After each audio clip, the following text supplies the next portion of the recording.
Lights on பண்ணுங்கப்பா, ஜெபிக்கலாம். அன்புள்ள எங்கள் தகப்பனே, இந்த 2ஆம் நாளுக்குள் எங்களை பத்திரமாக கொண்டு வந்தீர்.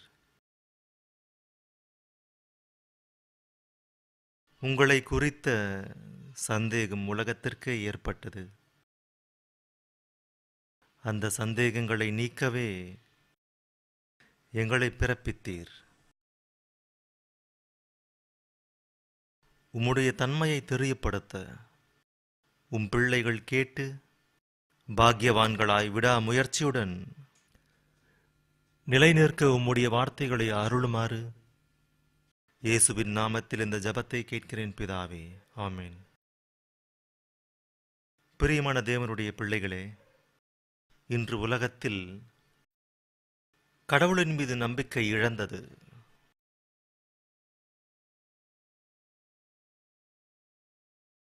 எந்த யூரோப் நாடுகள், வெஸ்டர்ன் கண்ட்ரிஸ், அமெரிக்கா போன்ற நாடுகளிலிருந்து தேவனுடைய மகா ஞானம் வந்தது என்று நினைத்தோமோ, இங்கு வந்தவுடன் இன்று அமெரிக்காவின் நிலையாகட்டும், யூரோப் நாடுகளின் நிலையை பார்த்தால் தேவனை நம்பாதவர்கள் அதிகமாகிவிட்டார்கள். ஆராதனைகளை கைவிட்டார்கள். பிள்ளைகளுக்கு தேவனுடைய ஞானத்தை கற்றுக் கொடுக்க வேண்டும் என்ற நிலையிலிருந்து தடம் புரண்டனர்.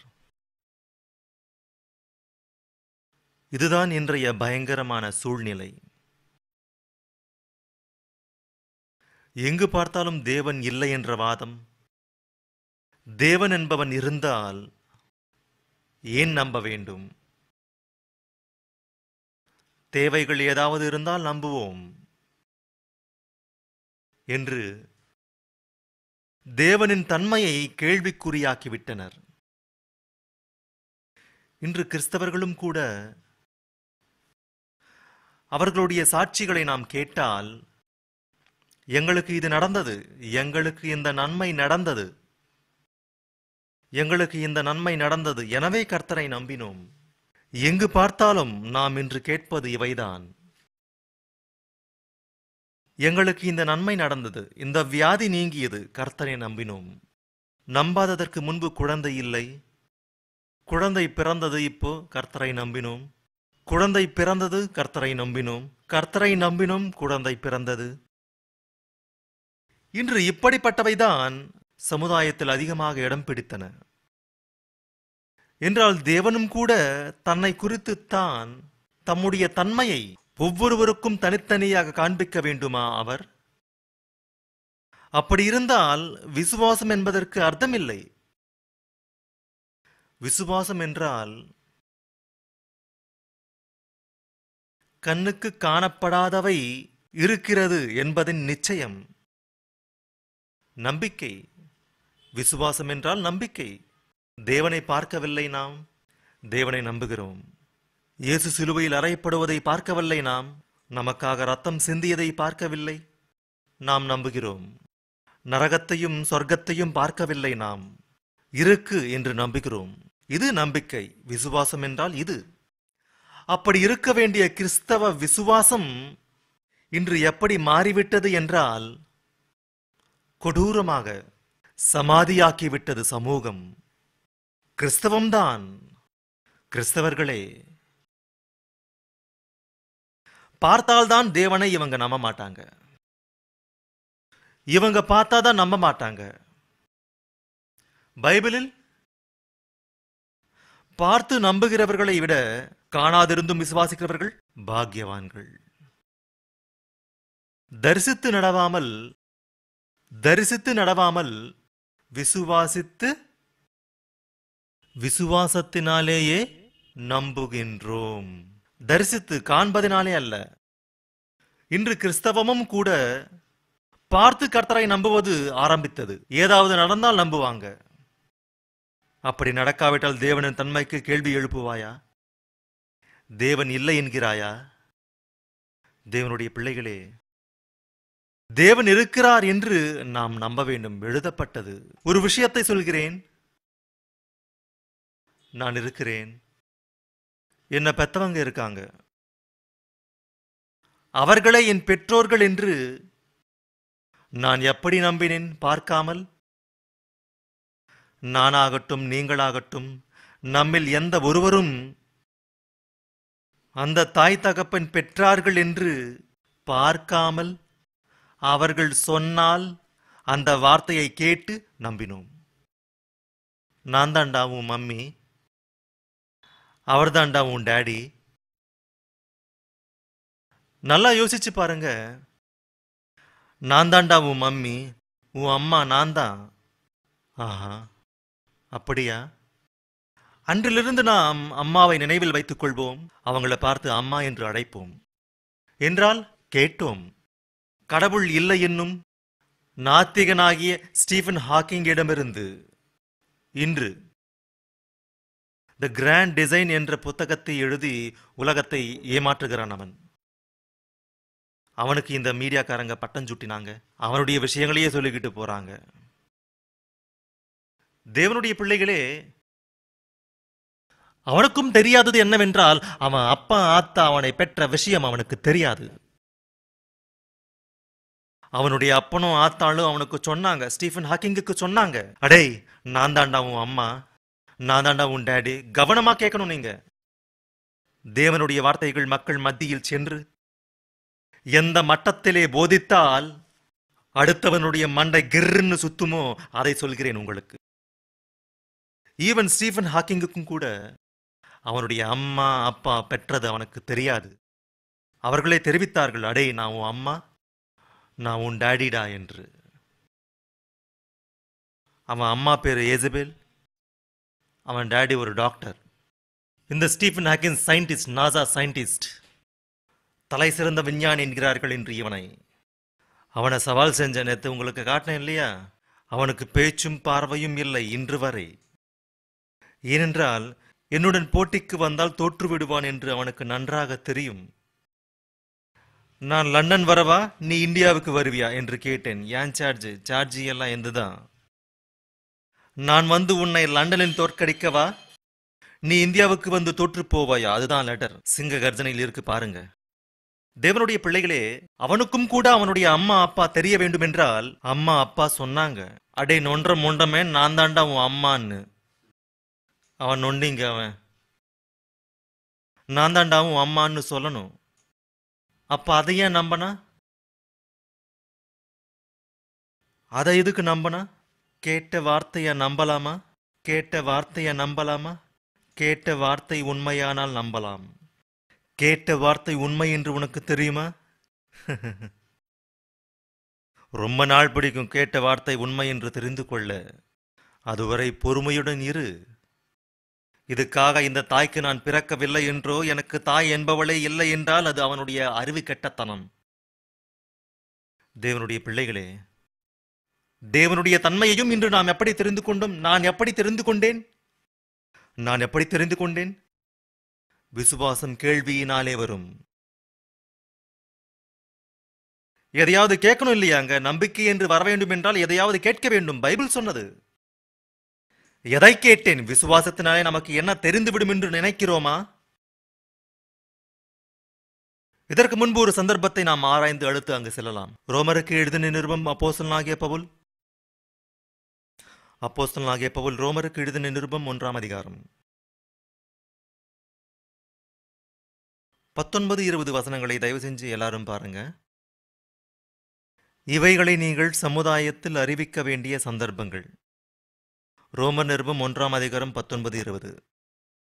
தேவனை குறித்து அறியப்படுவது எதுவோ அது அவர்களுக்குள்ளே வெளிப்பட்டிருக்கிறது.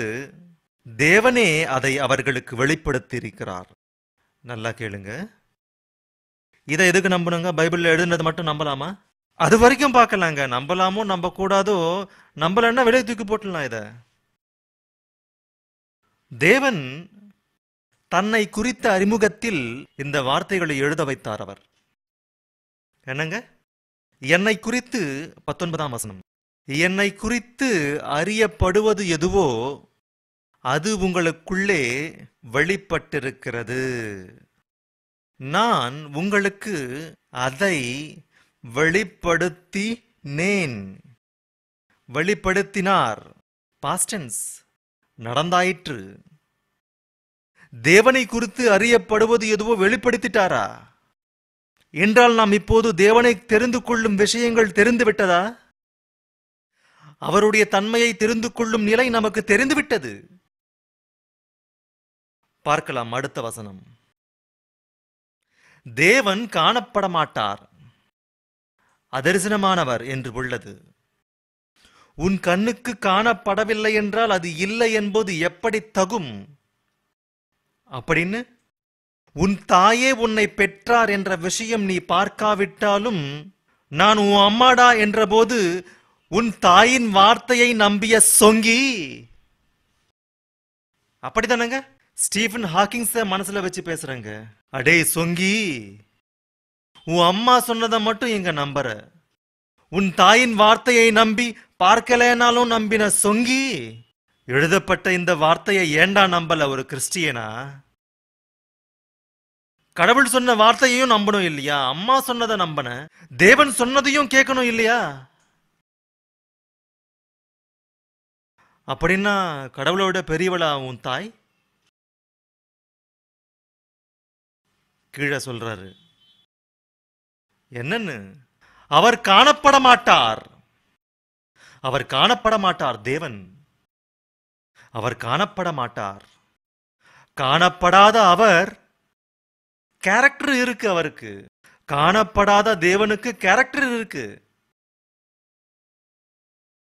கேரக்டர் என்ன? குணம், சுபாவம். காணப்படாத தேவனுக்கு சுபாவம் இருக்கு. மீனை பார்த்த உடனே டேஸ்ட் தெரியாது, நாக்கு மேல வரணும். அது நாக்கு மேல வர்ற வரைக்கும் அதனுடைய ருசி எப்படி இருக்குமோ நமக்கு தெரியாது. தேவன் இருக்கிறார், அவருக்கு தன்மை உண்டு.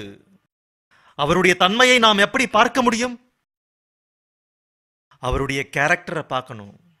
வெரி குட், அவருடைய கேரக்டரை பார்க்கலாம்.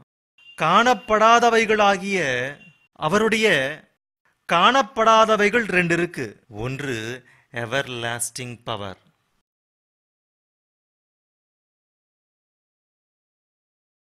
நித்திய சக்தி.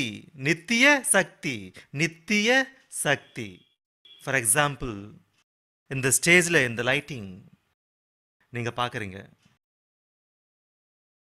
அந்த ஸ்கிரீன்ல அந்த படத்தை பாக்குறீங்க. என்னங்க, இந்த பாக்ஸஸ்ல சத்தம் கேட்குறீங்க.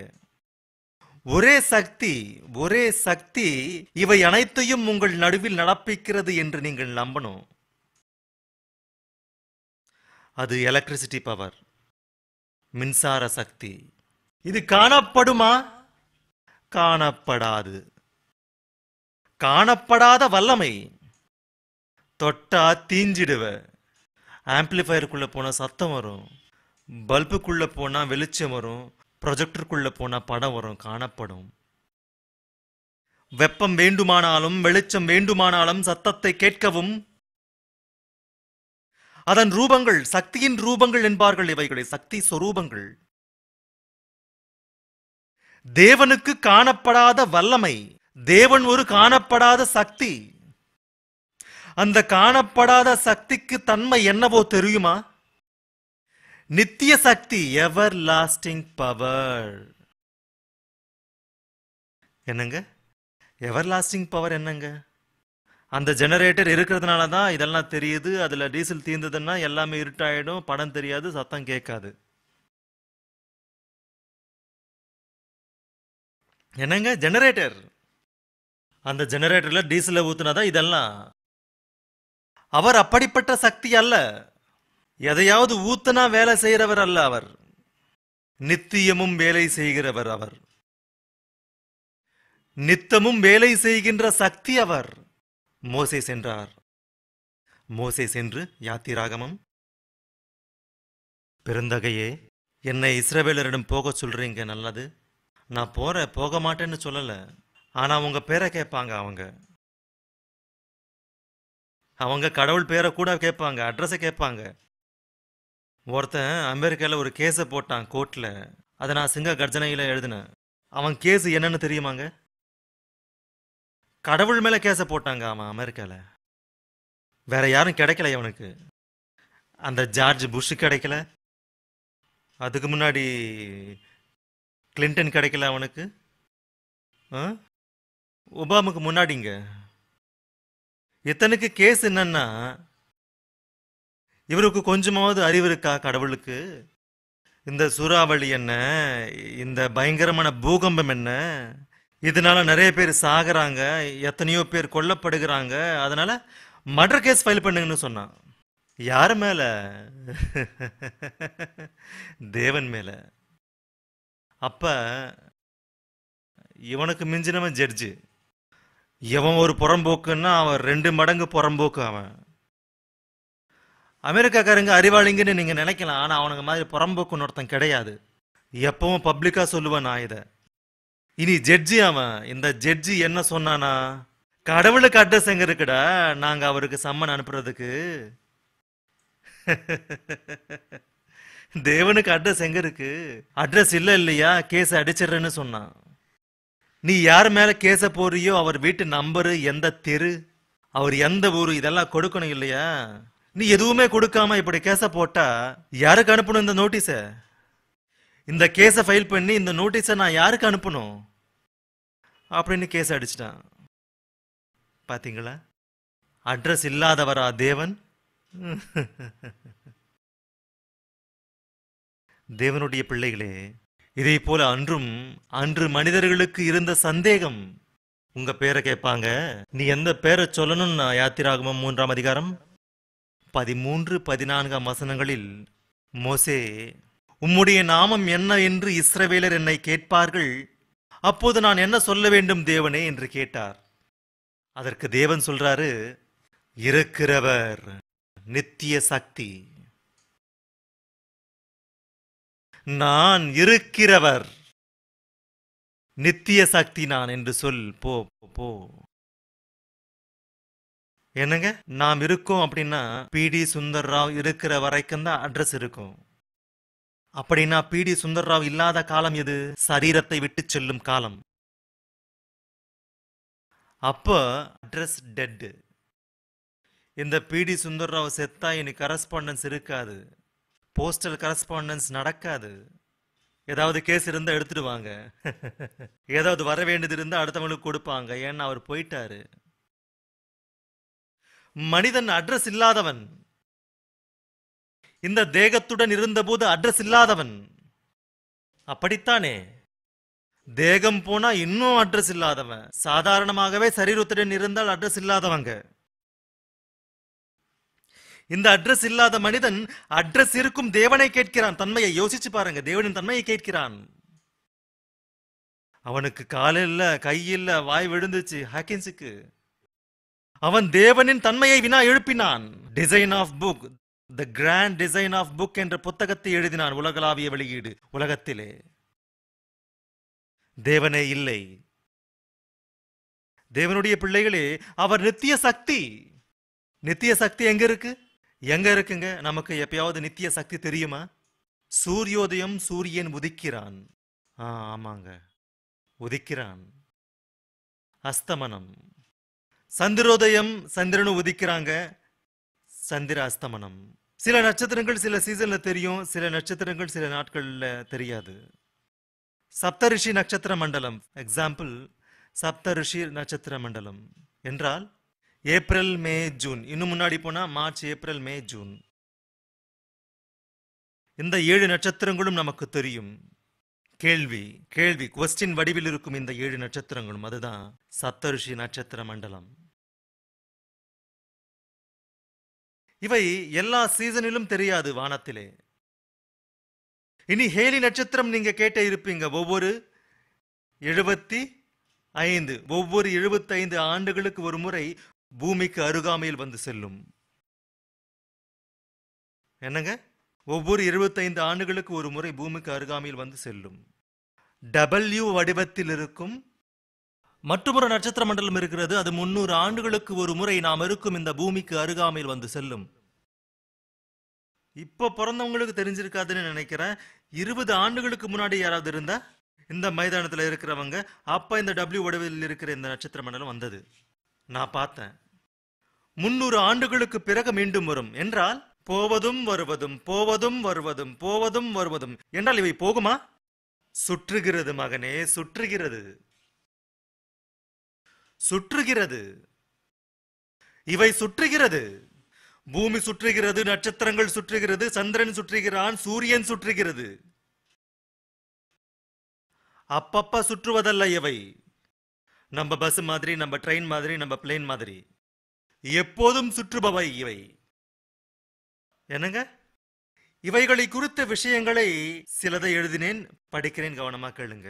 சூரிய குடும்பத்தில் செகண்டுக்கு 31 கிலோமீட்டர் வேகத்துடன் பூமி சூரியனை சுற்றிலும் சுற்றுகிறது. எவ்வளவுங்க? செகண்டுக்கு 31 கிலோமீட்டர் வேகத்துடன் பூமி ஓடுகிறதாம். என்னங்க, யாரு ஓட வைக்கிறாங்க? எங்க அப்பா பிறக்கிறதுக்கு முன்னாடி ஓடிச்சு, எங்க தாத்தா பிறக்கிறதுக்கு முன்னாடியும் ஓடிச்சு, உங்களுடைய மூதாதையர் பிறப்பதற்கு முன்பும் ஓடிக்கொண்டிருந்தது. அவை இப்போதும் ஓடிக்கொண்டுதான் இருக்கிறது. அதனாலதான் ராத்திரியானது. சுற்றுகிறது, தன்னைத்தான் சுற்றுகிறது, சூரியனை சுற்றிலும் ஓடுகிறது, செகண்டுக்கு 31 கிலோமீட்டர் வேகத்துடன் ஓடுகிறது. அப்படியே நட்சத்திரங்களும். இந்த நட்சத்திரங்களை குறித்து பால் வீதியை சுற்றிலும் இந்த சூரிய குடும்பம் முழுவதும், சூரிய குடும்பம் என்றால் சூரியனை சுற்றியுள்ள இந்த கோள்கள், சூரியனை சுற்றிலும் உள்ள இந்த கோள்கள், இதெல்லாம் சூரிய குடும்பம். அதுதான் சூரிய குடும்பம் என்றான். இந்த சூரிய குடும்பம் செகண்டுக்கு 230 கிலோமீட்டர் வேகத்துடன் மில்கி வேயை சுற்றிலும் சுற்றுகிறதாம். என்னங்க, எவ்வளவு வியப்புங்க! செகண்டுக்கு 230 செகண்டுக்குங்க. ஒரு நிமிஷம் வரணும்னா அது இன்ட்டு 60 ஆக்கணும், 1 hour ஆகணும்னா அது இன்ட்டு 60 ஆக்கணும். எத்தனை வேகத்துடன் ஓடுகிறது இந்த சூரிய குடும்பம்! இந்த சூரிய குடும்பத்தில் பூமியும் ஓடுது, கோள்களும் ஓடுது, சூரியனும் ஓடுது. இந்த சூரிய குடும்பம் முழுவதும் பால்வீதியை சுற்றிலும் செகண்டுக்கு 230 கிலோமீட்டர் வேகத்துடன் ஓடுகிறது. இது என்னவோ தெரியுமா? நித்திய சக்தி, நித்திய வல்லமை. யோபு புத்தகம் பாருங்க. கிறிஸ்துக்கு முன் 1800 ஆண்டுகளுக்கு முன்பு, இந்த வேலைக்காக ஸ்டீஃபன் பிறக்கிறதுக்கு முன்னாடி, இவன் நேத்து பிறந்தவன் 20th செஞ்சுரியில, என்னை விட 2 வருஷம் பெரியவன் இவன், ஸ்டீஃபன் ஹாக்கிங். என்னங்க, இவன் நேத்து பிறந்தவன். யோபு புத்தகம் 38ஆம் அதிகாரம் 32, 33 வசனங்களை பாருங்க. கிறிஸ்துக்கு முன் 1800 ஆண்டுகளுக்கு முன்பு என்றால் இன்றைக்கு 2010 பிளஸ் 1800. 2010 இல்லங்க, இப்போ 2011க்கு வந்துட்டோம். 2011 பிளஸ் 1800 கூட்டினா 3811. சுமார் 3811 ஆண்டுகளுக்கு முன் எவர்லாஸ்டிங் பவர், நித்திய வல்லமை நட்சத்திரங்களுக்கு இருக்கு என்ற விஷயம் தேவன் பைபிளில் எழுத வைத்தார். நமக்காக, எனக்காக எழுத வைத்தார். அன்று இந்த கேடு கட்ட விஞ்ஞானிகளுக்கு புத்தி சொல்லணும். தேவனின் தன்மையை கேள்வி கேட்கின்றவனுக்கு புத்தி புகட்ட ஒருவன் வர வேண்டும்.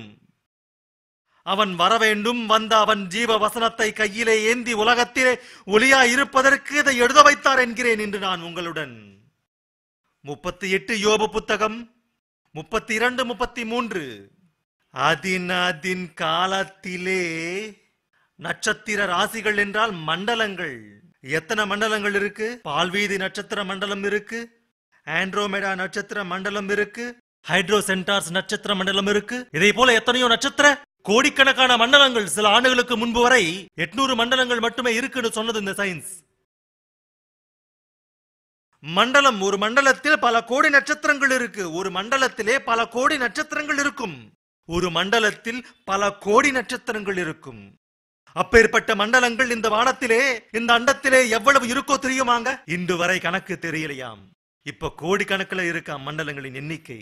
ஏனென்றால் அண்டத்தின் விளிம்பு இன்னும் மனிதன் கண்டுபிடிக்கவில்லை, தெரியவில்லை. விஸ்வத்தின் விளிம்பு தெரியாதவன் என்ன சொல்ல முடியும்? விஸ்வத்தின் விளிம்பே தெரியாதவனுக்கு என்றால் எவனுக்காவது முன்ன பின்ன தெரியாம பேசலாமாங்க? முன்ன பின்ன தெரியாம பேசுறவன் எவனாவது நம்ம கிட்ட வந்தா நாம என்ன சொல்லுவோமோ சொல்லுவாங்க, அடே நீ யாரா முன்ன பின்ன தெரியாம பேசுற போ அப்படின்னு. பேசுகின்ற ஒவ்வொருவனுக்கும் முன்னும் பின்னும் தெரிய வேண்டும். இந்த அண்டத்தின் விளிம்பு இன்று வரை இந்த சயின்ஸ் உலகத்திற்கு தெரியாது. இந்த ஹாக்கிங்ஸுக்கு, ஸ்டீஃபன் ஹாக்கின்ஸுக்கு தெரியாது. ஏனென்றால் விஸ்வம் அனந்தம். அதை செய்தவர் அண்டத்தை குறித்து எதையும் சொல்ல முடியும். ஒரு பிபிஎல் டிவி இருக்கா, அவன் சர்வீஸ் சென்டருக்கு கொண்டு போங்க, அதுல என்ன ப்ராப்ளம் இருக்கோ நிமிஷத்துல சொல்லிடுவான். ஒரு யமஹா பைக் இருக்கா உங்ககிட்ட, அந்த ஷோரூமுக்கு கொண்டு போங்க, அதை தயார் செய்தவன் யார்? அதன் மேக்கர். அவன் ஷோரூம் இருக்கும், அவன் தான் சொல்ல முடியும் அதனுடைய நல்லது கெட்டதெல்லாம்.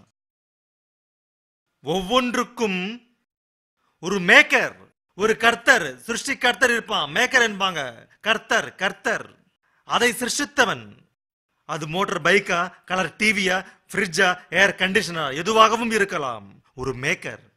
ஒரு காருக்கு ஒரு மேக்கர் இருப்பான், ஒரு ட்ரெயினுக்கு ஒரு மேக்கர் இருப்பான், ஒரு விமானத்திற்கு ஒரு மேக்கர் இருப்பான். இந்த இயற்கைக்கு ஒரு மேக்கர் இருக்கிறார். அவர்தான் தகப்பன், சிருஷ்டி கர்த்தர், கிரியேட்டர்.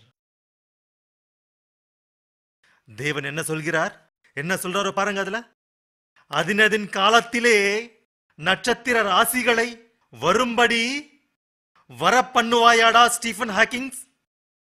துருவ சக்கர நட்சத்திர மண்டலத்தை, அதை சேர்ந்த நட்சத்திரங்கள் பாருங்க. கல்யாணமான பிறகு இந்து சகோதரர்கள் மாப்பிள்ளையும் பொண்ணையும் வெளியே கொண்டு வந்து, அதோ அந்த துருவ சக்கர நட்சத்திர மண்டலத்தில் அந்த வாலுக்கு பக்கத்துல கொஸ்டின் மார்க் மாதிரி இருக்கும். அந்த வால்ல அங்க 2 நட்சத்திரங்கள் இருக்கும். கடைசியில அந்த 2 நட்சத்திரங்களுக்கும் பக்கத்துல ஒரு நட்சத்திரம் இருக்கும். அதன் பெயர் தான் அருந்ததி நட்சத்திரம் என்பாங்க. துணை நட்சத்திரம் என்பார்கள் அதனை. அதற்கு நாம் வைத்த பெயர் என்னவென்றால் அருந்ததி என்ற பெயரை வைத்தார்கள். மாப்பிள்ளையையும் பொண்ணையும் கொண்டு வந்து அததான் காட்டுவாங்க, அருந்ததி நட்சத்திரம் தெரியுதான்னு. கண்ட கண்ட நேரத்தில் அது வராது. மார்ச், ஏப்ரல், மே, ஜூன் மாதங்கள்ல தான் அது இருக்கும். அப்படின்னா அதுக்கு அடுத்து என்ன ஆச்சு? அது போதுங்க, அது பிரயாணத்துல இருக்கு. பால்வீதி நட்சத்திர மண்டலம். பால்வீதி நட்சத்திர மண்டலத்தில் இந்த துருவ சக்கர நட்சத்திர மண்டலம் தெரியும். நல்லா கேளுங்க. இந்த பால்வீதி நட்சத்திர மண்டலத்துல தான் இந்த துருவ சக்கர நட்சத்திர மண்டலம் தெரியும். இந்த துருவ சக்கர நட்சத்திர மண்டலம் எவ்வளவு வேகமா போகுமோ படிக்கணும் பாருங்க. நம் பால்வீதி உட்பட, அதாவது நம்முடைய பால்வீதி ஆண்ட்ரோமெடாவை நோக்கி, ஆண்ட்ரோமெடா நட்சத்திர மண்டலத்தை நோக்கி 40 கிலோமீட்டர் வேகத்துடன் பிரயாணிக்குதா செகண்டுக்கு. அவ்வளவு வேகமா ஓடுதா நட்சத்திர மண்டலங்கள் அனைத்தும். செகண்டுக்கு 230, செகண்டுக்கு 600 கிலோமீட்டர், செகண்டுக்கு 230 கிலோமீட்டர். பால்வீதி நட்சத்திர மண்டலம் என்னங்க செகண்டுக்கு 230, ஆண்ட்ரோமெடா பால்வீதி உட்பட 40 கிலோமீட்டர் வேகம். பால்வீதி ஆண்ட்ரோமெடா செகண்டுக்கு 600 கிலோமீட்டர் ஹைட்ரோசென்டாஸ் நட்சத்திர மண்டலத்தை நோக்கி ஓடுதுங்க. நித்திய சக்தி. அவைகளை நீ நடத்த முடியுமா? அவைகளை நீ நடத்த முடியுமா? அதுவா ஓடுமா? அதுவா ஓடுமா? அதுவா ஓடுன்னு பஸ்ஸை பத்தி சொல்ல முடியுமா? அதுவா ஓடுன்னு. அதுவா ஓடுமா? இங்க வந்ததும் அதுவா ஓடுமா? ஏன் அட்ரஸ் இல்லையா இதுக்கு? நிரூபிக்க முடியாதா நீ? அததான் கேட்ட ஸ்டீஃபன் ஹாக்கின்ஸ். அடே, என்ன லண்டன் வர சொல்றியா, நீ இந்தியாவுக்கு வரியா, நாம 2 பேரும் பாத்துக்கலாம். வெக்கம் கட்டவன் வாயில பேச்சு இல்ல, இது வரைக்கும் பதிலே கிடையாது. இந்த மீடியாக்காரங்க எல்லாம் அவன் ஆகாசத்துக்கு தூக்கிட்டாங்க அவனை. ஏன்னா இவங்க எல்லாம் வேலைக்கு ஆகாதவங்க. நாங்க இந்தியாக்காரங்க வெத்து வெட்டுங்கன்னு சொல்லிப்பாங்க இவங்களே. சரியான ஆம்பளை எங்க நாட்டுல இருக்காண்டா, உன்னை வர சொல்றான்டா போட்டிக்கு, இல்லன்னா எங்க ஆள் அனுப்பட்டுமான்னு கேட்கணும் இந்த மீடியா சன்னாசிங்க. இவன் கேட்க மாட்டான். வேலைக்கு ஆகாத தண்டங்க காரங்க. இவங்களுக்கு என்னத்த தெரியும்? இவங்களுக்கு என்னத்த தெரியுங்க? துருவ சக்கர மண்டலம், அதை சேர்ந்த நட்சத்திரங்களை நீ வழி நடத்துவாயோ? வானமண்டலத்தின் நியமங்களடா மவனே. வானமண்டலத்திற்கு நியமங்கள் இருக்கு. ரூல்ஸ் அண்ட் ரெகுலேஷன்ஸ் என்றாரு பாருங்க. வானமண்டலத்திற்கு ரூல்ஸ் அண்ட் ரெகுலேஷன்ஸ் இருக்கு. யார் வச்சது? உன் அப்பன்.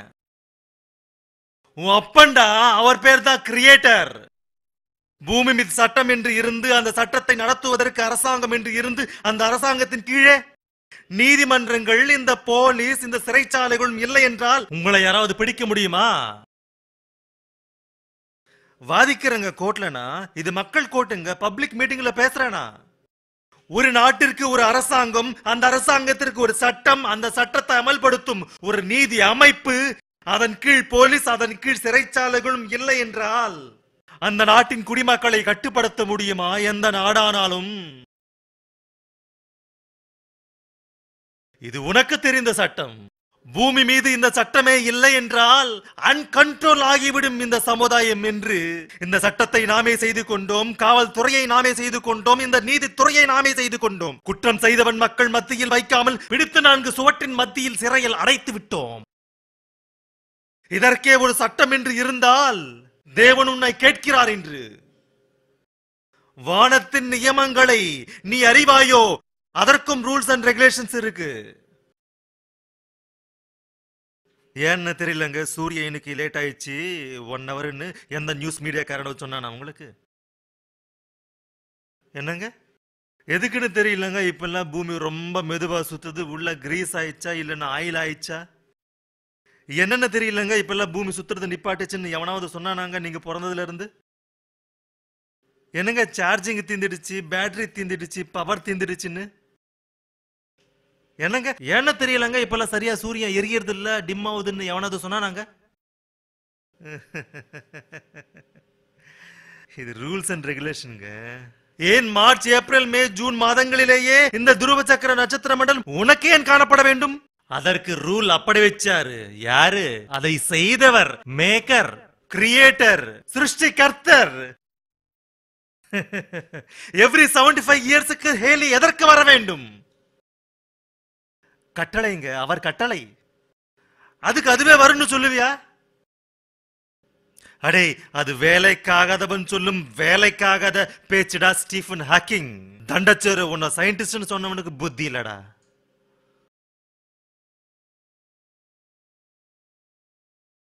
இந்த பாட்டை பார்க்கலாம். லைட்ஸ் ஆஃப் பண்ணுங்க.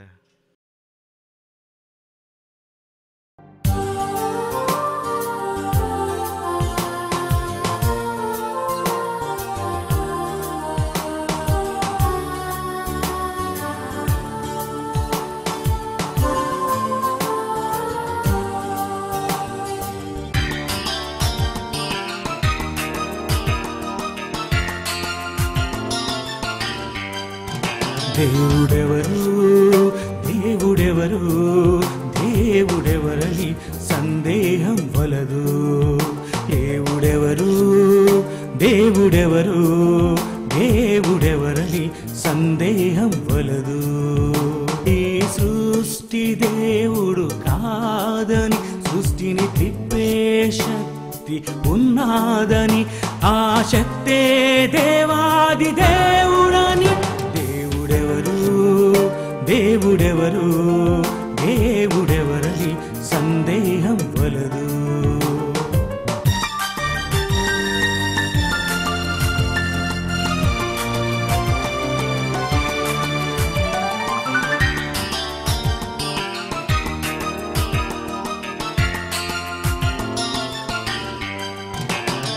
తిరిగే ఈ భూమిని పరిభ్రమించే అనంత విశ్వాన్ని, తిరిగే ఈ భూమిని పరిభ్రమించే అనంత విశ్వాన్ని తిప్పే శక్తి మనిషికి లేదని, కనిపించని శక్తి కలిగించెనని, ఆ శక్తే దేవాది దేవుడని. దేవుడెవరు దేవుడెవరు దేవుడెవరని సందేహం వలదు.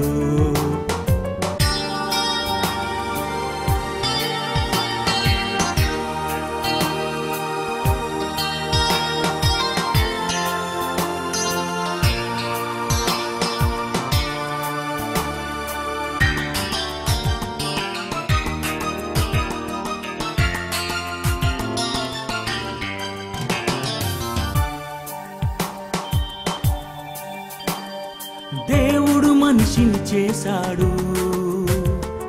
మనిషి దేవునిని చేయలేడు. తండ్రి కుమారుని కనగలడు, కుమారుడు తండ్రిని కనలేడు. తండ్రి ఎవరో తల్లి చెబితే నమ్ముతున్నావు నీ తల్లి మాట. శక పురుషుడైన క్రీస్తు మాట నమ్మగలిగితే నీ తండ్రే దేవాది దేవుడని. దేవుడెవరు, దేవుడెవరు, దేవుడెవరని సందేహం వలదు. దేవుడెవరు, దేవుడెవరు, దేవుడెవరని సందేహం వలదు. ఈ సృష్టి దేవుడు కాదని, సృష్టిని త్రిప్పే శక్తి ఉన్నాదని, ఆ శక్తే దేవాది దేవుడని. దేవుడెవరు, దేవుడెవరు, దేవుడెవరని సందేహం వలదు.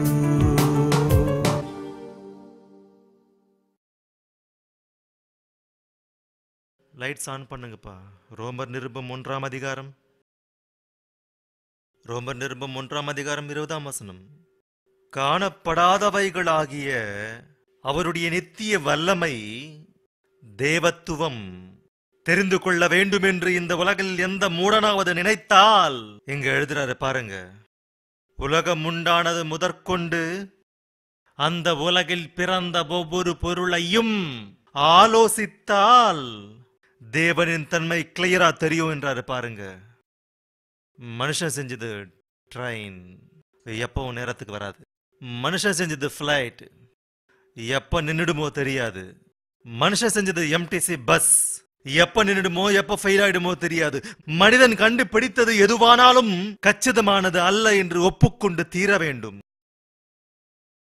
மனிதன் செய்தது எதுவானாலும் அது கச்சிதமானது அல்ல, கேரண்டி இல்ல. அதுக்கு 1 year தான் சொல்லுவான். அதுக்கு ஏன் 1 year? உன் கையால் ஆகாத தனத்திற்கு இது ஒரு சான்று. எங்களுக்கு வேலைக்காகாத வார்த்தை வாரண்டி ஏன் எழுதுன? இந்த இயற்கையில் சூரியனின் மீது வாரண்டி கேரண்டி இருக்கா? சந்திரனுக்கு வாரண்டி கேரண்டி இருக்கா? நட்சத்திரங்களின் மீது வாரண்டி கேரண்டி அவர் கொடுக்கல. விற்பவர் அல்ல அவர், தேவத்துவம் உண்டு அவருள். கொடுக்கிறவரே அன்றி விற்பவர் அல்ல அவர். அதுக்கு வாரண்டி என்ன, கேரண்டி என்ன? அனுபவிக்க சொன்னார் உன்னை. எவர்லாஸ்டிங் பவருடன் தேவத்துவத்துடன் நிறைந்துள்ள இந்த இயற்கையை அனுபவியுங்கள் என்றார் தேவன். ஆலோசியுங்கள், அனுபவித்து ஆலோசியுங்கள். செய்தவர் சொல்லுகின்ற வார்த்தைகள், செய்தவர் கிரியேட்டர் சிருஷ்டிகர்த்தர் சொல்லுகின்ற வார்த்தைகள்.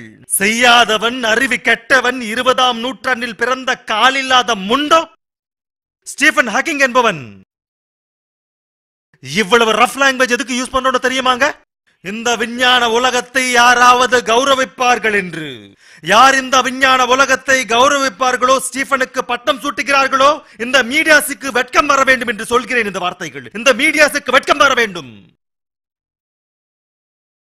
தேவன் இல்லை என்று சொன்ன பைத்தியக்காரனுடைய வார்த்தைகளை நம்பினானே தவிர, தேவன் இருக்கிறார் என்று சொல்லும் ஆண்மகனுடைய வார்த்தைகளை நம்புவதற்கு இந்த பேடிகளான மீடியா ஏன் வரவில்லை என்று கேட்கிறேன்.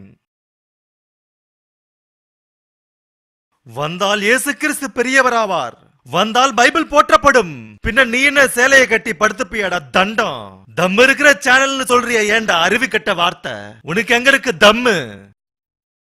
அத போய் தம்முன்னு சொல்லுவாங்களா? உனக்கு தம் இருந்தா பிடி சுந்தரராவத ஒளிபரப்பணும்.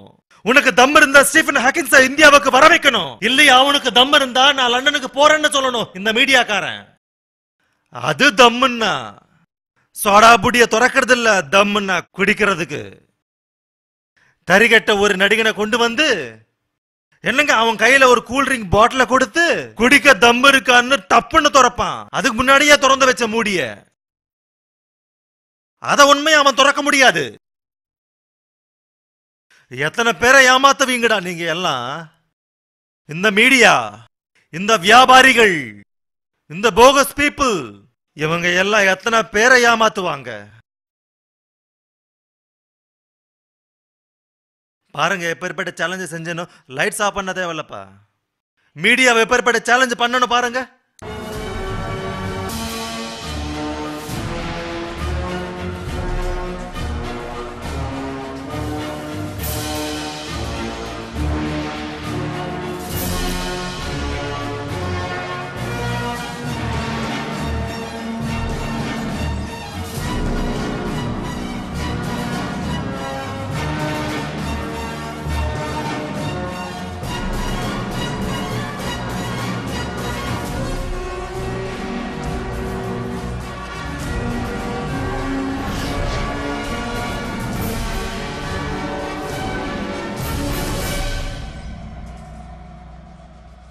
TV9, TV5, iNews, இன்னும் எத்தனை டிவி சேனல்ஸ் இருக்கோ யாராவது 2012 டிசம்பர் 21 யுகசமாப்தி நடக்கும் என்கிற உன் புத்தியற்ற விஞ்ஞானியை கூட்டிக் கொண்டு மேடைக்கு வாங்க.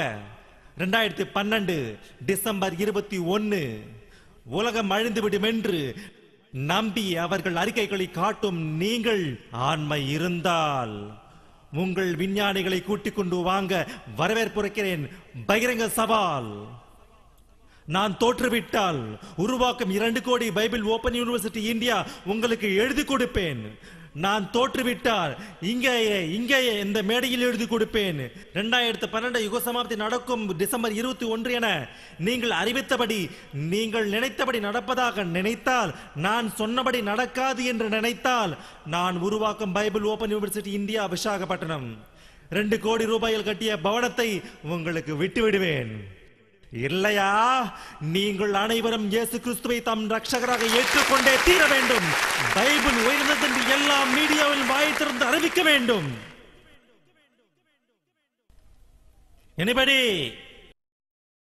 ಒಂದು தப்பு என்னும் ஆம்பளை யாராவது இருந்தா பிடி சுந்தர்ராவை மோத வேண்டும். அது முடியாத இவங்களுக்கு இது வெளிநாட்டு புத்தகம் என்றாகட்டும், மத புத்தகம் என்றாகட்டும், அப்படியாக கூறும் அதிகாரம் இல்லை.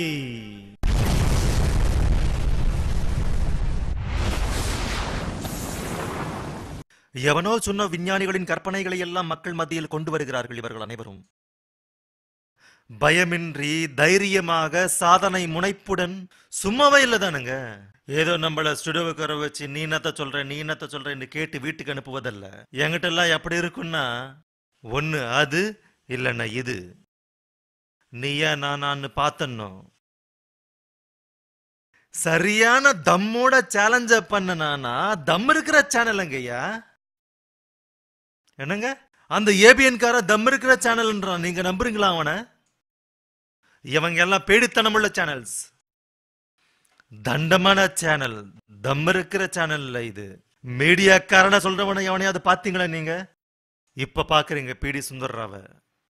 பிரதம மந்திரிக்கானாலும் பிரசிடென்ட் ஆஃப் இந்தியாக்கானாலும் மீடியா என்ன இது வரும். என்ன இல்லாத பொல்லாததையெல்லாம் அறிவிப்பாங்க. நாங்க தெருவுக்கு வந்துடுவோம், எங்க பதவி போவோம், எங்க அதிகாரம் போவோம்னு மீடியாவுக்கு பயப்படுறாங்க. ஏன்னா நம் நாட்டில் மிகப்பெரிய 3ஆம் இடத்தில் இருப்பது இதாங்க. தேவனுடைய பிள்ளைகளே, பைபிள் எப்பேற்பட்டதோ பார்த்தீர்களா? அன்று எலியா செய்த சவால், இஸ்ரவேலரின் அதிகாரத்தை தூற்றி எறிந்து ஏசபேலை பதம் பார்க்க கள்ள தீர்க்கதரிசிகள் அனைவரையும் கண்டந்துண்டமாக பாகால் மீது வீசிய சவாலை நீங்கள் படித்தே இருப்பீர்கள் ராஜாக்களின் புத்தகத்தில். தேவனுடைய பிள்ளைகளே, இன்று அதே சவால் என் தேவனுக்காக கிரியேட்டர். சரி போட்டு முடியலன்னா, நான் நிரூபிக்க முடியவில்லை என்றால், நான் பேசவில்லை என்றால் ஓகே. நான் எவ்வளவு வச்சேங்க பந்தயத்துல? 2 கோடி. அவனை என்னன்னு சொல்ல சொன்னாங்க? இயேசு கிறிஸ்து ரட்சகர் அப்படின்னு சொல்ல சொன்னேன். என்றால் எவ்வளவு பந்தயம்? இந்த 2 கோடி அவனது காலனா? சேனல் அவனது தானே, சேனல் அவனதுதான். தோத்தா நான் அவனை என்னன்னு சொல்ல சொன்னேன்? அவனை இயேசு கிறிஸ்து ரட்சகர் என்று ஏற்றுக்கொள்ள சொன்னேன். தோற்றால் பின்ன நான் தோத்தா 2 கோடியை கொடுக்கணும் நான் அவனுக்கு. என்றாலும் அவனுக்கு ரோஷம் வரவில்லை என்றால் நீங்க யோசிச்சு பாருங்கப்பா ஒரு வாட்டி. இந்த சேலஞ்சு இன்று மாநிலம் முழுக்க சுத்துதுங்க. நெட் மூலமா உலகம் முழுக்க இங்கிலீஷ்ல கூட உலகம் முழுக்க சுத்துதுங்க. ஒருத்தனுக்கு கூட ரோஷம் இல்லைங்க, வெட்கம் இல்லைங்க, சூடு சொரணை இல்லைங்க. கிரியேட்டர், சிருஷ்டிகர்த்தரின் தன்மையை குறித்து கேள்வி கேட்கும் தகுதி யாருக்கு இருக்குங்க இன்று சமுதாயத்தில்? தேவனின் விருப்பத்தை நிறைவேற்ற வரமாட்டீர்களா நீங்கள்? இத்தகைய தேவனின் விருப்பம், ரோஷமுள்ள தேவனின் விருப்பத்தை நிறைவேற்ற உங்களை போன்றவர்கள் வர வேண்டும். கிறிஸ்தவம் தூங்கிவிட்டதுங்க. இன்று வரை உலக கிறிஸ்தவம் தூங்கிவிட்டதுங்க. 4 செவத்துக்கு நடுவுல பஜனை பஜனை பஜனை பஜனை பஜனை பஜனை பஜனை. 4 செவத்துக்கு நடுவுல உட்காந்து தூதி தூதி தூதி தூதி தூதி தூதி தூதி தூதி.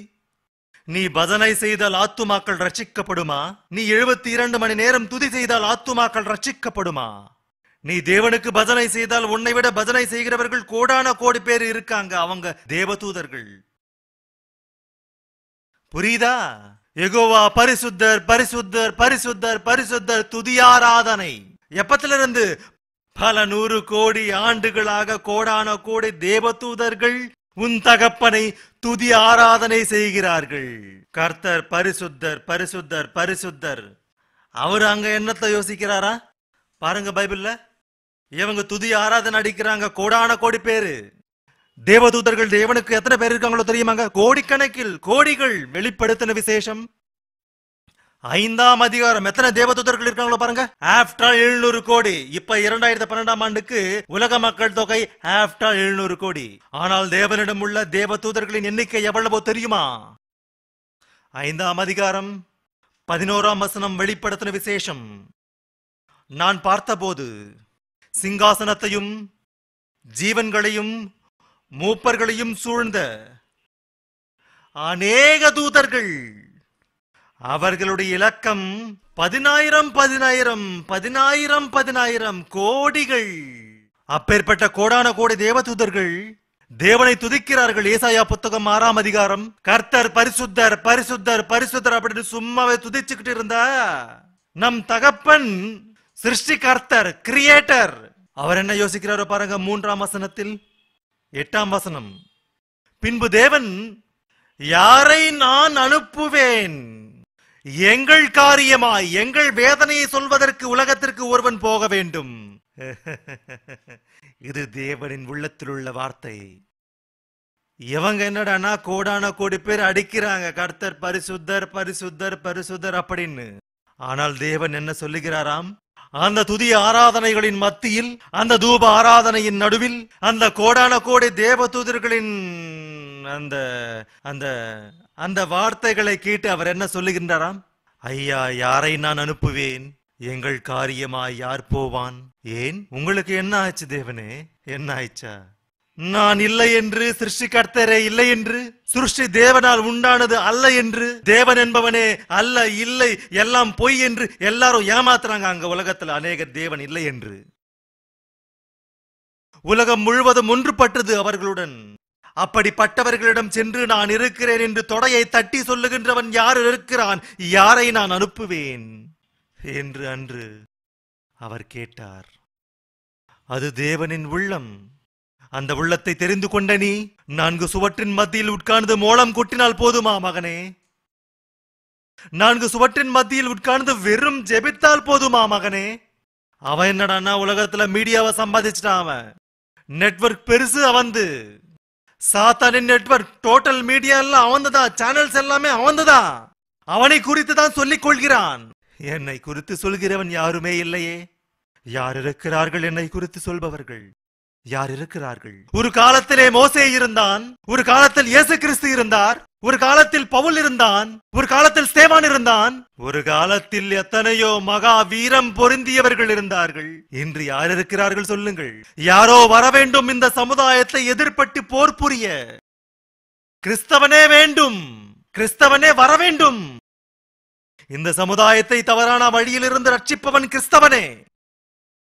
இந்த சட்டத்தை சரியாக சீர்திருத்தி மனிதர்களின் உள்ளத்தை மாற்றுகின்றவன் கிறிஸ்தவனே.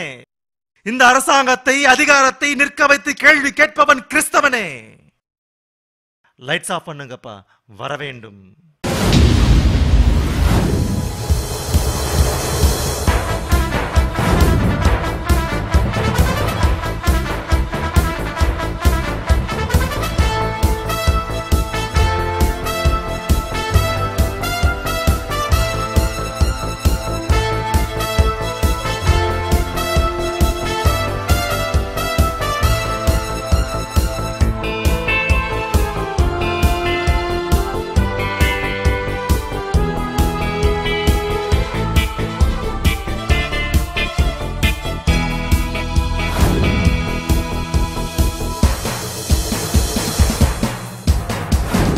సృష్టి కలిగించి నడిపించినది దైవమే. ఈ భూమిపై ఉన్న నరులంతా తన పిల్లనే. నీకోసమే ఎదురు చూశాడని ఈ తరములో నీవు రావాలని, తన మహిమకే కీర్తి తేవాలని నేస్తమా. దేవుని ఆశ తనకు పిల్లలు కావాలని, ఆ తండ్రి పనిలోనే బ్రతుకంతా సాగాలని. దేవుని ఆశ తనకు పిల్లలు కావాలని, ఆ తండ్రి పనిలోనే బ్రతుకంతా సాగాలని. ఈ సృష్టి కలిగించి నడిపించినది దైవమే, ఈ భూమిపై ఉన్న నరులంతా తన పిల్లలే.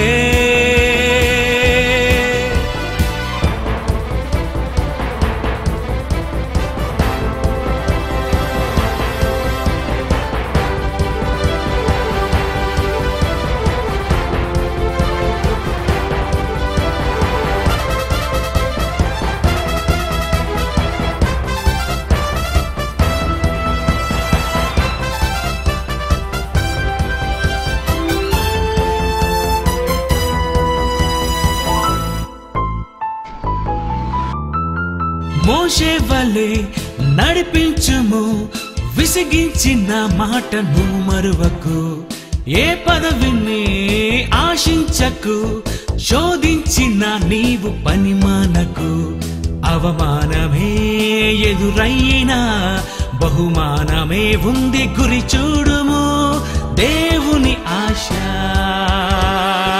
నీవే కావాలని, దేవుని ఆశ తనకు పిల్లలు కావాలని, ఆ తండ్రి పనిలోనే బ్రతుకంతా సాగాలని.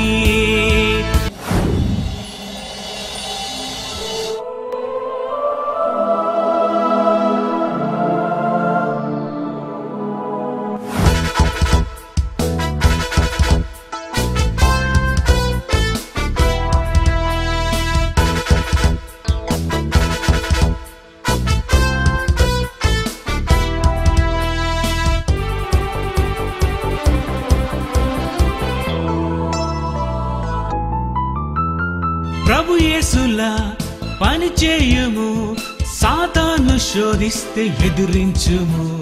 లోకాశలే కలిగించిన వాక్యానికే నీవు తలంచుము.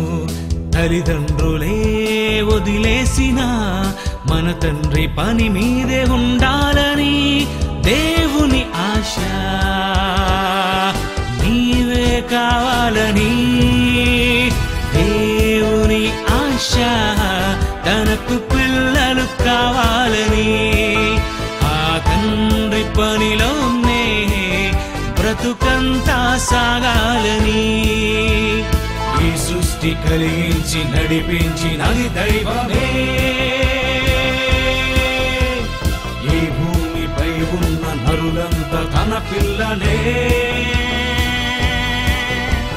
నీకోసమే ఎదురు చూశాడని, ఈ తరములో నీవు రావాలని, తన మహిమకే కీర్తి తేవాలని నేస్తమా.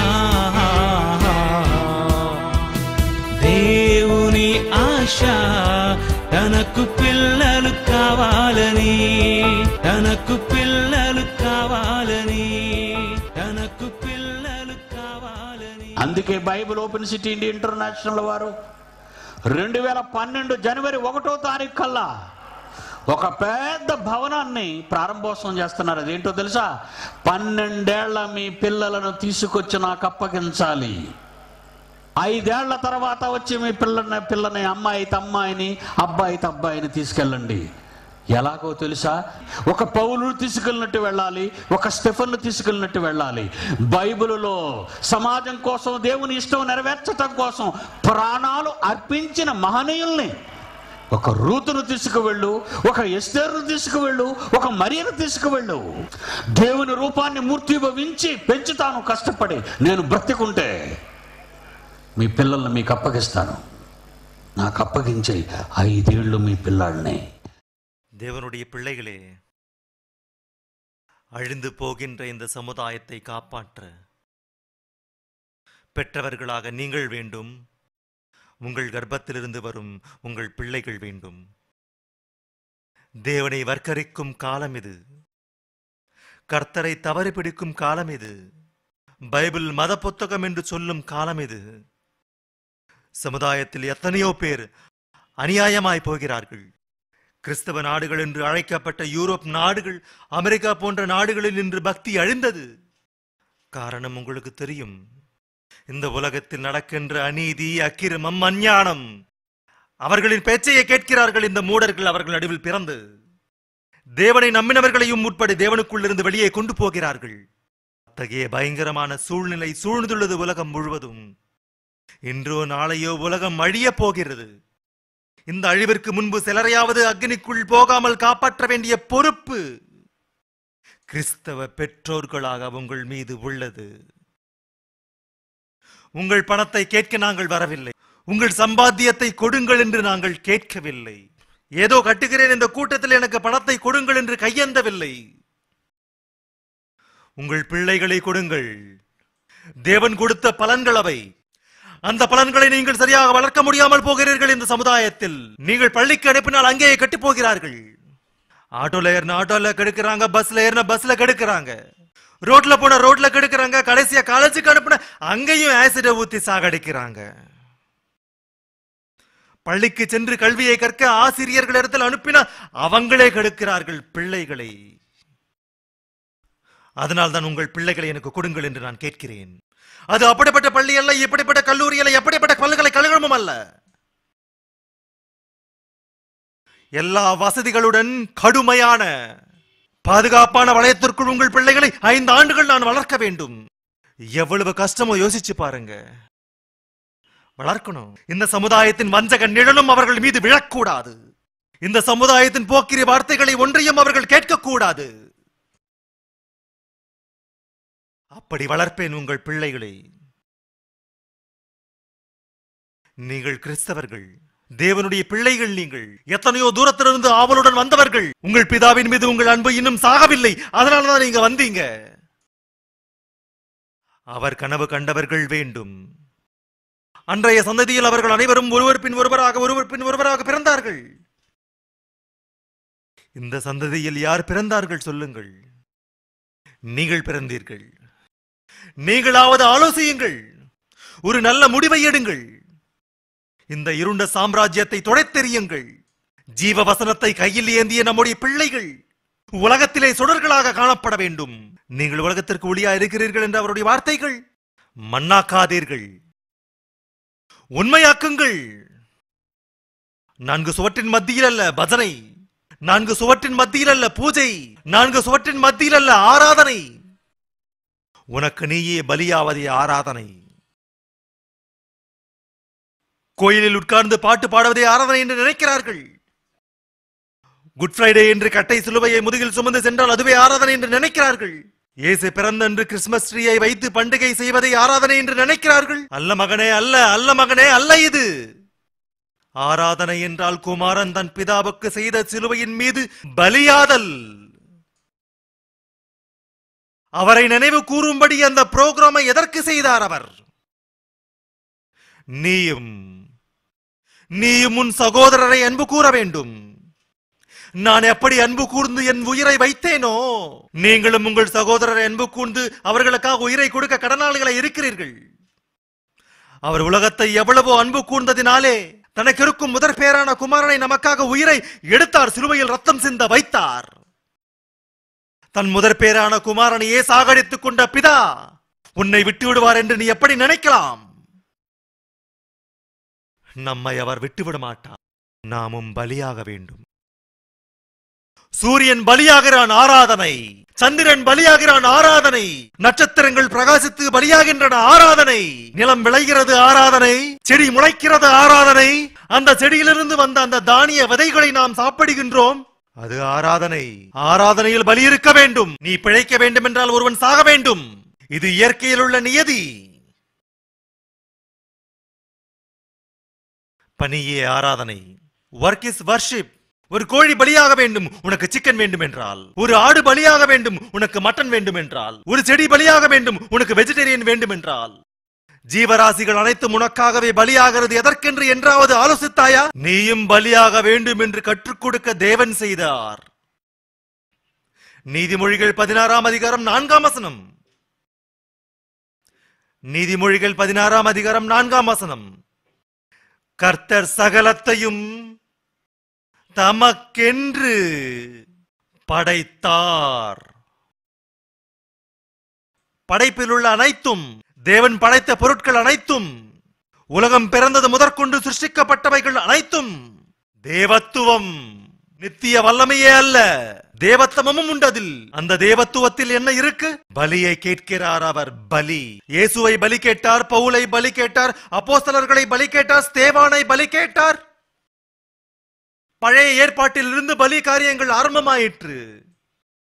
இன்று புதிய ஏற்பாட்டின் கடைசி காலத்தில் நாம் அனைவரும் இருக்கிறோம். பலி இல்லையே, பலி இல்லையே. இவைகள் அனைத்தையும் பலியாக்கி உன்னை படைக்க வைத்த உன் பிதாவுக்கு நீ பலியாக மாட்டாயா? ஆக மாட்டாயா பலி? இங்கு ஒருவேளை நீ பலியாகாவிட்டால் நித்திய ராஜ்யத்தில் உனக்கு இடமில்லை. சகல கோடி ஜீவராசிகள் உனக்காக பலியானால் அவற்றை அனுபவித்து உண்கின்ற நீ, பிழைக்கின்ற நீ, இயேசு சிலுவையின் மீதான பலி அவசியம் என்றால், இயற்கை பலியாகி உன்னை பிழைக்க வைத்தால் நீ பலியாக மாட்டாயா மகனே? நீ பலியாக மாட்டாயா? நீயும் உன் காலத்தை, நீயும் உன் ஆரோக்கியத்தை, நீயும் உன் ஆலோசனைகளை, நீயும் உன் சம்பாத்தியத்தை உன்னை பெற்ற தகப்பனின் காரியமாய் பலியை நடப்பி நித்திய பலி ஆராதனை. ஆராதனை என்றால் என்ன என்று கடைசியாக பாருங்கள் இந்த பாடலை. Work is worship. பணியே ஆராதனை. ஒரு இடத்திலே உட்கார்ந்து சங்கீதம் பாடுவதல்ல ஆராதனை என்றால், ஜபமுறையீடல்ல ஆராதனை என்றால். லைட்ஸ் ఆఫ్ பண்ணுங்கப்பா. అమ్మా, ఒక కాలము వచ్చుచున్నది. ఆ కాలమున ఈ పర్వతము మీద నేను, యెరూషలేములో నేను తండ్రిని ఆరాధింపను. నా మాట నమ్ము.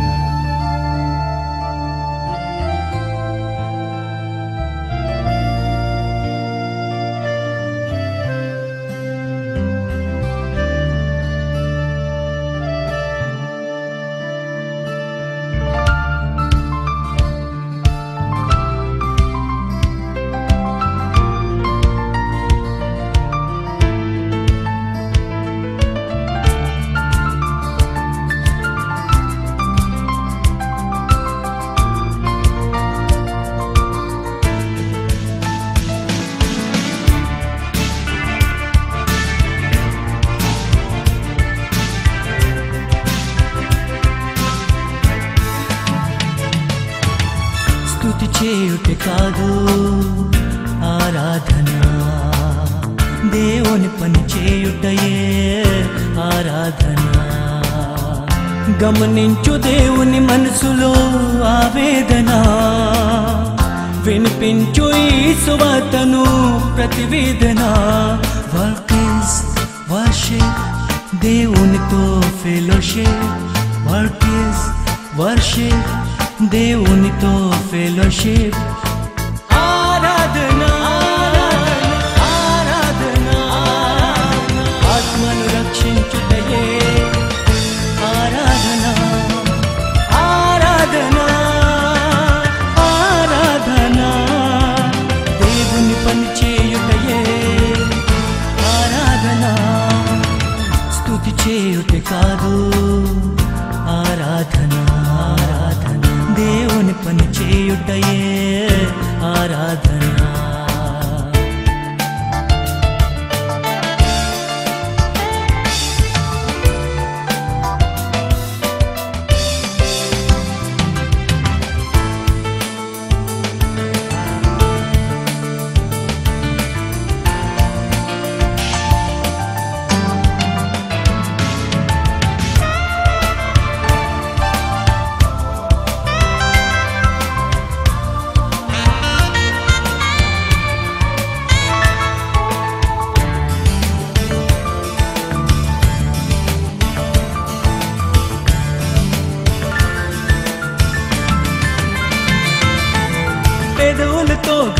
పరచి కూర్చొని లేస్తే సరిపోదు, మోకరించి ప్రార్థన చేస్తే పాపి మారడు.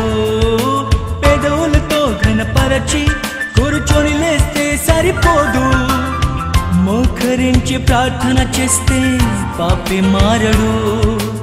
ఆత్మతో సత్యముతో తండ్రిని ఆరాధించాలి. అర్పణ ఆరాధనలు దేహంతో జరగాలి. మనకున్న అవయవాలు ప్రభు పనిలో అరగాలి. ఆరాధన ఆరాధన ఆత్మను రక్షించుటయే ఆరాధన. ఆరాధన ఆరాధన పాపిని రక్షించుటయే ఆరాధన.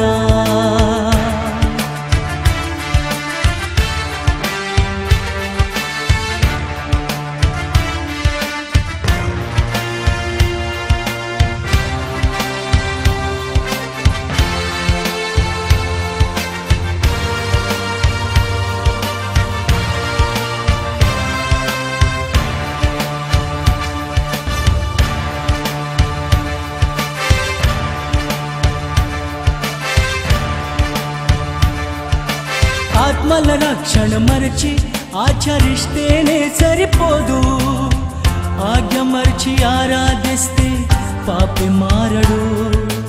ఆత్మల రక్షణ మరచి ఆచరిస్తేనే సరిపోదు, ఆజ్ఞ మరచి ఆరాధిస్తే పాపి మారడు. ఆత్మను రక్షించే వాక్యం ప్రకటించాలి. బైబిల్ బాగా నేర్చుకుని లోకానికి వెళ్ళాలి. దేహాన్ని దేవుని సేవకు సజీవంగా ఇవ్వాలి. ఆరాధన ఆరాధన ఆత్మను రక్షించుటయే ఆరాధన. ఆరాధన ఆరాధన దేవుని పని చేయుటయే ఆరాధన.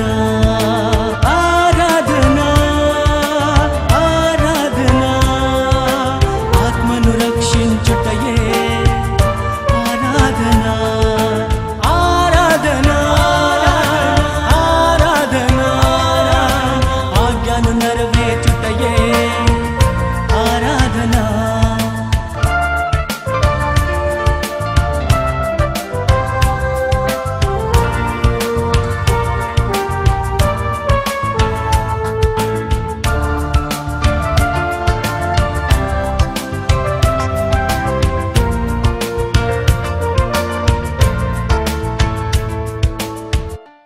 பிரியமான தேவனுடைய பிள்ளைகளே, மகா ஞானத்தை கற்கிறீர்கள் நீங்கள்.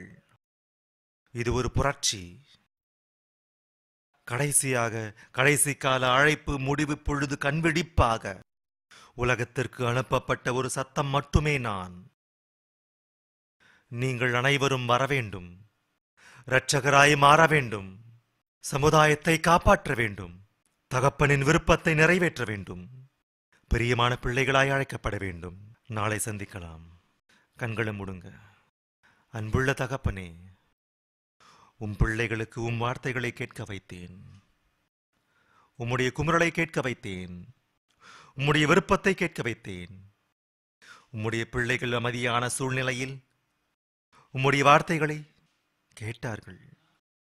எத்தனை பேரில் மாற்றங்கள், எத்தனை பேரில் புரட்சி சிந்தனைகள் சீரிப்பாயுமோ அவர்களுக்கே விட்டுவிட்டேன். பாதுகாப்பாக அவர்களை தங்களுடைய வீடுகளுக்கு நடத்துங்கள். நாளை காலை நாளை மாலை சந்திக்கும் பாக்கியத்தை எங்களுக்கு கொடுங்கள். இயேசுவின் நாமத்தில் இந்த ஜபத்தை கேட்கிறேன் பிதாவே, ஆமென். நம்முடைய பிதாவாக தேவனுடைய அன்பும் குமாரனாக இயேசு கிறிஸ்துவின் கிருபை, பரிசுத்த ஆவியானவரின் அன்னோன்ய ஐக்கியம் சதா காலமும் நம் அனைவருக்கும் துணையாயிருந்து நடத்துவதாக. ஆமென்.